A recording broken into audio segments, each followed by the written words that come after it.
10h21 tem pesquisa novinha saindo do forno, foi divulgada agora uma nova pesquisa IPESP para a presidência da República. A gente vai dar uma olhada na intenção de votos para o primeiro turno, naquela pesquisa estimulada, quando são apresentadas aos entrevistados as opções que eles têm. Lula lidera com 46% das intenções de voto. O presidente Jair Bolsonaro do PL vem na sequência com 35%, são esses números que estão aqui na nossa tarja. Ciro Gomes, do PDT, aparece em terceiro lugar com 6%. Simone Tebet, do MDB, tem 4%. Brancos e nulos somam 5%. Os não sabem ou não responderam são 4%. Já num eventual segundo turno entre Lula e Bolsonaro, o único cenário possível, segundo as pesquisas até aqui, Lula aparece com 54% das intenções de voto e Bolsonaro com 38%. Essa pesquisa foi registrada na Justiça Eleitoral sob o protocolo BR 01897/2022. Foram ouvidos 1.100 entrevistados entre os dias 21 e 23 de setembro. Ontem, a margem de erro é de 3 pontos percentuais para mais ou para menos e o nível de confiança dessa pesquisa é de 95,45%. E há 8 dias das eleições, as pesquisas de intenção de voto na disputa presidencial indicam estabilidade, como a gente pôde ver, com o ex-presidente Lula à frente, tendo aí um leve crescimento. A campanha petista articula movimentações para promover o chamado voto útil e vencer, assim, já no primeiro turno marcado para o dia 2 de outubro. Enquanto isso, o presidente Jair Bolsonaro tenta aumentar a base dele para levar a disputa para o segundo turno.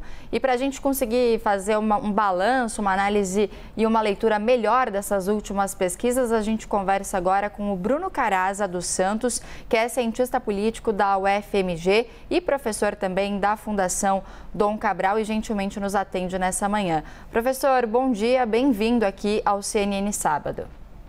Olá, bom dia, um prazer participar desse esquenta para o debate de hoje, ainda mais com esse super time feminino aí da CNN.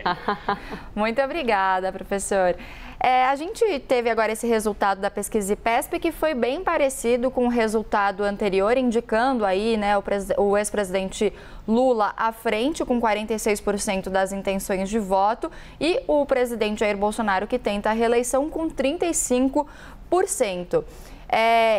Como que o senhor avalia essa pesquisa, há 8 dias das eleições, como eu disse, e tendo em vista também que Ciro Gomes e Simone Tebet caíram 1% cada, mas a gente não viu aí um rearranjo desses votos, pelo menos para esses dois principais candidatos que estão liderando na pesquisa. Pois é, a gente tem visto aí nas últimas pesquisas que saíram, pelo menos as principais delas, Datafolha, IPEC, Quest e agora o IPESP, todas com o mesmo movimento, uma sensível, uma frágil melhora da votação de Lula na liderança. Então ele melhora um pouco frente aos pontos que ele vinha obtendo, mas tudo dentro da margem de erro, uma estabilidade da candidatura do presidente Jair Bolsonaro e ali no pelotão de trás, tanto Ciro Gomes quanto Simone Tebet também muito estáveis, perdendo um pouquinho, mas ainda não é uma modificação assim muito significativa. Então, esses últimos resultados de pesquisa, eles confirmam aquela tendência de forte cristalização, de forte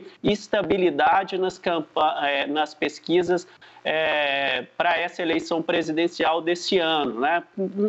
Uma pequena sinalização de melhora de Lula, mas ainda não é suficiente para a gente poder afirmar de forma categórica que a fatura vai ser liquidada já no primeiro turno.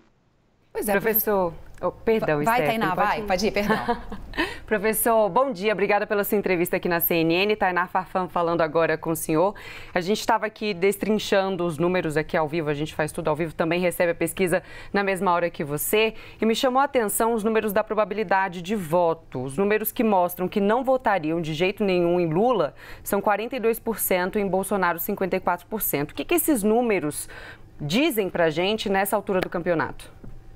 Pois é, esses números relativos aí à rejeição dos candidatos, né, eles também estão bastante estáveis já há bastante tempo, né, com uma rejeição maior do presidente Bolsonaro em relação à rejeição do ex-presidente Lula, né, e esses números parecem indicar uma dificuldade que o presidente Bolsonaro tem de, por um lado, né, reconquistar aquele eleitor que ele teve em 2018, né, que votou e o elegeu, né. Parte desse eleitorado do Bolsonaro, ele acabou o abandonando ao longo dos 4 anos, né, seja pela gestão da pandemia, seja pela questão econômica, mas é fato que o Bolsonaro não consegue mais aparentemente atrair de volta esse eleitor que ele teve em 2018, assim como ele não conseguiu também ter para si o voto da população mais pobre e da população principalmente feminina, que são os dois grupos sociais que mais se opõem a Jair Bolsonaro em todas as pesquisas que a gente vem acompanhando já desde o início do ano. Então, é uma dificuldade muito grande